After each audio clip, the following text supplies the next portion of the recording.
Okay. So let's start from the beginning. Okay. How long have you been with us? 2 years. Over 2 years. Over 2 years. Yeah. But I remember you started part-time because you had other jobs, you had other things. So Correct. give me the beginning, because I know it, but I want other people to know it. Where'd you start? How did real estate come about? Because you had another career, you had a past life, like many of our agents. How did you end up coming into real estate? What kind of jettisoned you? And take me from point A to point B. So, it kind of started after I got a divorce after 23 years of marriage. Crazy. Yeah. So, after my divorce, I was taking care of myself. I was struggling. I was working a full-time job. I was waiting tables. I started going back to college with my kids. How'd that work? What did that dynamic work like with kids being in college and mom being there? How did that all work? Well, here's the funny thing. So me and my daughter, she had her own apartment and we were taking Bio 101 together and lab. Really? So I'll never forget the first lab assignment we had. And I said, hey, Morgan, come over and we need a potato and an onion. Make sure you bring a potato and an onion. And she said, all right, Mom, I'll be over there in a little while. So she came over and I'm like, where's the potato and onion? Mm-hmm. You know, and she was like, hey, Mom, I'm going to show you this little, Quizlet, right? Okay. And I'm like, what?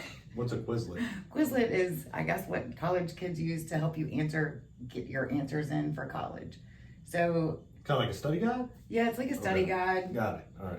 So anyway, but we did Bio 101 together, by the way. I got a higher grade than she did. Oh, proud mama moment. Huh? It was a proud moment because she was top 10 in her class when she graduated at Denby High School. Wow. So it was a proud moment. So we did bio together and we made it through lab together. Anyway, so I took on my prereqs because I was going back to school for occupational therapy. Very cool. That was in my heart because I caregived for several family members. I caregived for my grandmother, both of my grandmothers, and a couple of my uncles were all sick at the same time. So I saw that, in all different facilities and physical therapy that all of them had to go through and encounter. And it was just something that came to me in my heart. And I'm like, I just want to be an occupational therapy or a therapist. So that's what I started going back to school for. And I guess what happened, so after I got all my prereqs done, I had started working for a home health agency. Okay. And I was so proud of myself. Like, Collin, I finished linear equations, okay? I don't even know what that is and can't even begin to start. I was going to math lab every Saturday and I would ask my math lab teacher, has anyone ever internally combusted from math? She said no. Well, that'd be an interesting proposition right there. That's so good for a horror movie. I had a lot of support. Like, what my math teacher for linear equations was my daughter's high school teacher. Okay. So it was pretty cool. So the math director there said, hey, I know I'm going to put you in this particular teacher's class because I think you would do very well in her class. So when it came the day for me to take my exam for linear equations, I didn't know it. My back was turned to the math lab, but it was the math lab teacher, my daughter's high school teacher, and my math professor, and the math director were kind of standing there, just like, don't change that answer, like, and then when I turned around, they were all like, oh my gosh, you did it. They were, everyone was really, it was a great little connection I'd made there, and everyone was supporting me, going back to school. It was a proud moment. And so, but once I realized, so I was working at a home health agency, and once I realized that my next step was going to a 2-year program. Okay. So I was doing part-time, of course, because I was working a full-time job. I was waiting tables on the weekends, and I was going to college. So I was part-time. And once I realized that I had to go into a 2-year program, and I couldn't do it because it was 12 to 16 hour credits a semester. And I'm like, oh my gosh, I don't know what to do. That's when I just kind of got depressed. I'm like, why did I do all this for nothing? I'm not going to be able to follow this program now because I'm trying to support myself, and I can't go in this program right now.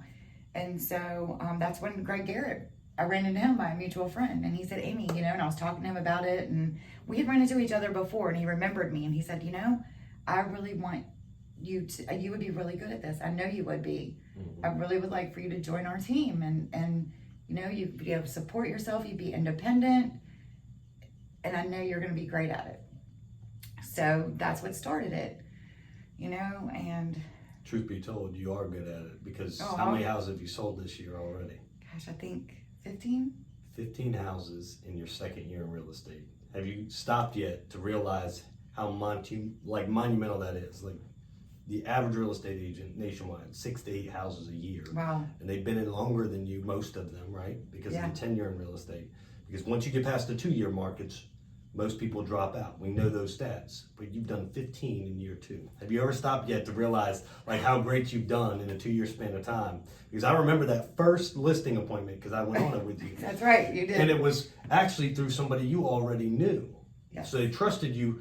And I don't know where that came from. I think it was from your waiting job at the time. Like, It they were was. regulars of yours to some degree. So They supported me all the way through my real estate classes, and I passed the real estate Right. test, and they were so proud of me.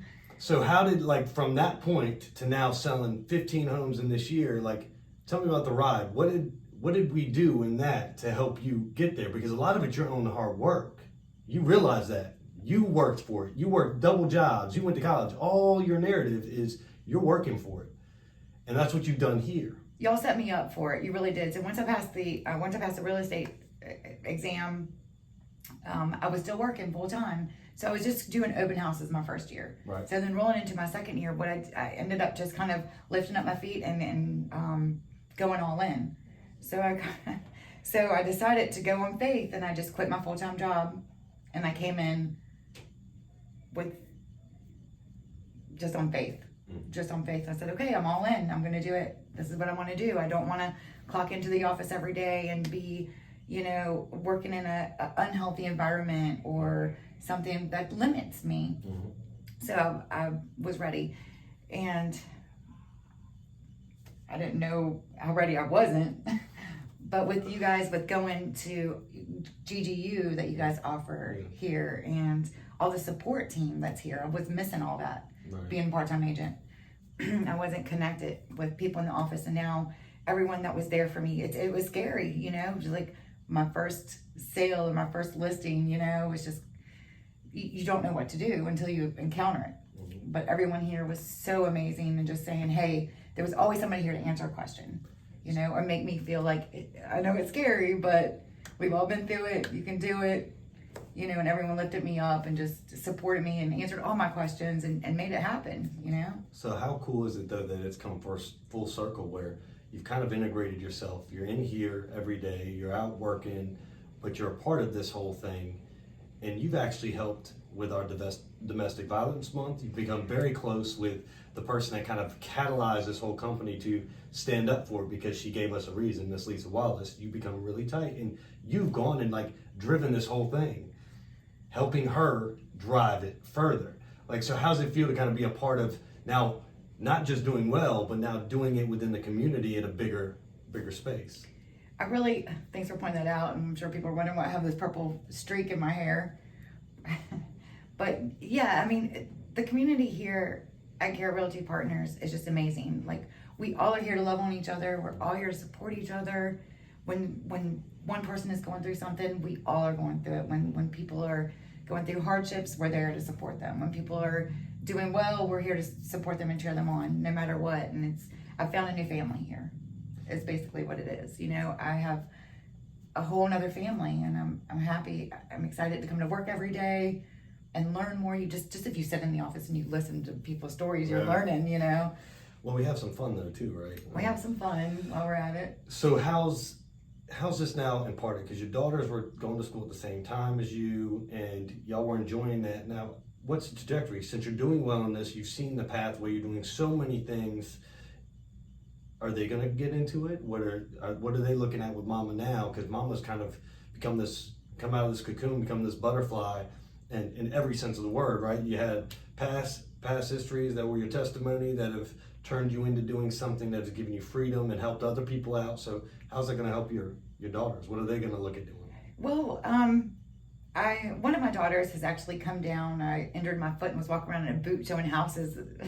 You know, I had like 12 houses to show one day, and she came along and she got a taste of it, you know, and so she was really good. And she got very interested in it, and now she's her career that she graduated high school is IT. So I feel like she's very interested now in wanting to be my assistant, and she lives in Roanoke, so I feel like, you know, she took all of her classes at ODU online, Right. you know, so she's gonna join my team, and we're gonna get together. And now my youngest daughter is like, hey mom, do you want an assistant? I'm like, I just hired your sister. And she's like, well, maybe we can both work for you.